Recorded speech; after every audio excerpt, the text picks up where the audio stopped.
Hi everybody, Father Bill Holtzinger here, and this is your Friday Reflection. Well, today I am here to do a kind of a special episode, and that is about these things. There's one, and there's two. These are our new banners, and I have the artisan with us about that. Her name is?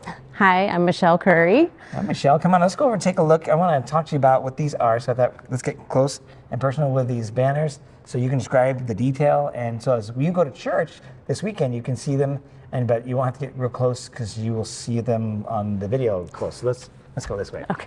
So these are big. So look, I'm standing here, and if you look up, they're big. And they need to be big because this is a big space. It is a big space, yes. So when it comes to like making a new banner, what were you thinking? Because we wanted to, I think it was the idea to kind of start renewing some of the things, our liturgical stuff that we have. And as the Liturgical Arts Coordinator, you decided to do an ordinary time banner. But this is different than the previous, and it's also, well, it's different in a lot of ways. So maybe you can start with, first of all, what were you thinking when you were designing this, or what were you imagining when you were designing it? Well, I was trying to do something fresh and new, and a little lighter. Those other ordinary banners are beautiful, but they're very heavy. And so as we age, lifting those up to the ceiling is a little difficult. Right. But just something fresh and new to change things up a little bit. Nice. So the images on here, let's talk about the images, and then we can talk about how you produce this, because this is unusual. And I think that's kind of geeky. I kind of like geeky. Oh yes, I definitely geeked out on this one.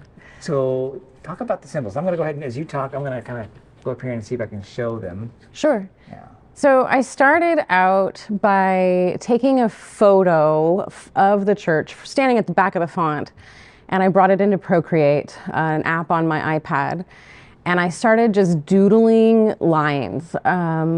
Following the architecture of the church, the lines of the furniture, kind of mimicking the arcing, that you see. You can even see it just in this shot right here, right? How the altar and the ambo, they all have this arch in them, and I wanted to represent that in the banners. Yeah. And so I started drawing some lines and realized what was coming out was this cross. And so in the beginning, it was 4 very simple lines that created this beautiful cross shape. And so I was working with that. And then I brought that kind of doodle into Illustrator and started layering circles. So this is, you're using some software and a computer? Yes, this is all done on digital art, on the computer. So I started on my iPad and then imported vectors into Illustrator. She's talking tech here. It's very fun. Tech. I like church and tech. Those go well if you do it right. Yeah, and I love using Illustrator. I use it all the time for fun. So it was really neat to bring that piece of it into it. So Illustrator, I'm not a newbie, but a simplistic person about Illustrator. Think about it. You may have like a paint program on your computer and you can draw on it, but this creates these lines. If you want to create a line, you can then use little grab points on the line on the screen and bend it in special ways, and it always stays perfectly smooth. Whereas if you zoom into like a paint program, you zoom in, you get pixels. You never get that when you're talking about vector art. Which Yes. So this is full-scale, life-size drawing on my computer with no pixelation at all. So.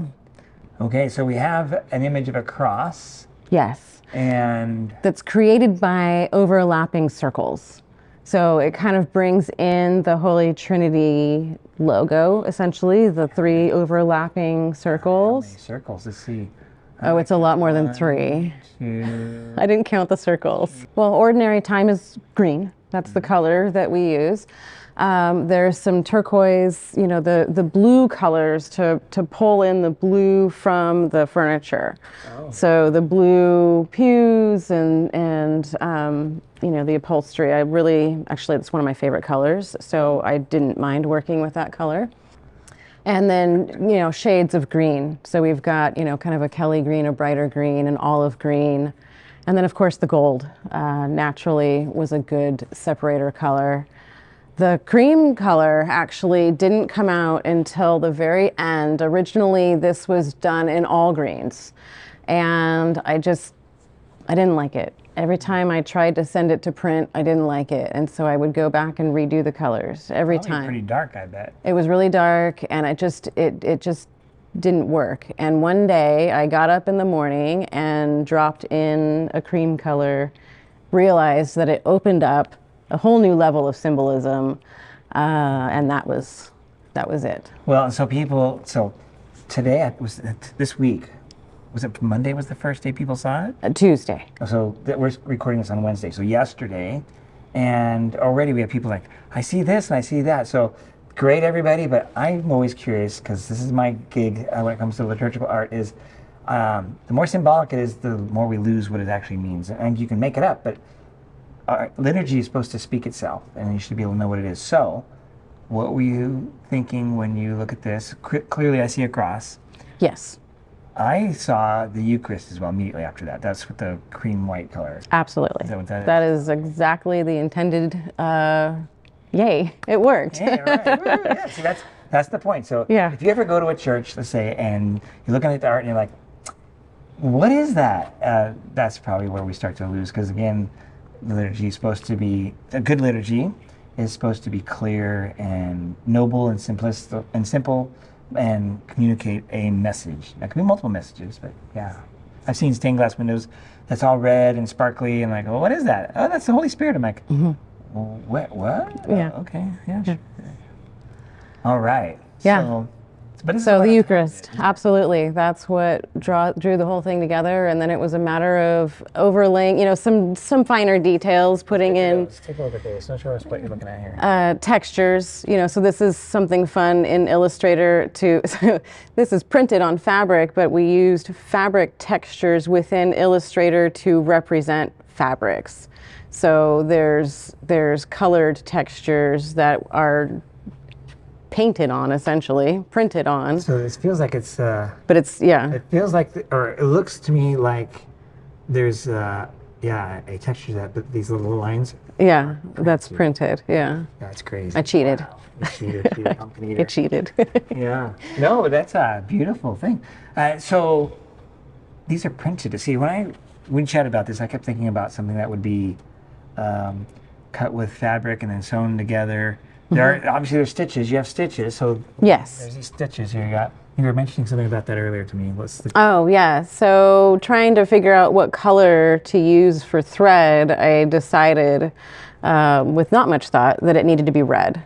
We have a focus on the Eucharist. Well, then we are focusing also on the blood of Christ. That I thought it was symbolic in that it is literally the blood that stitches us together. So we used red. Wow, yeah, I like that.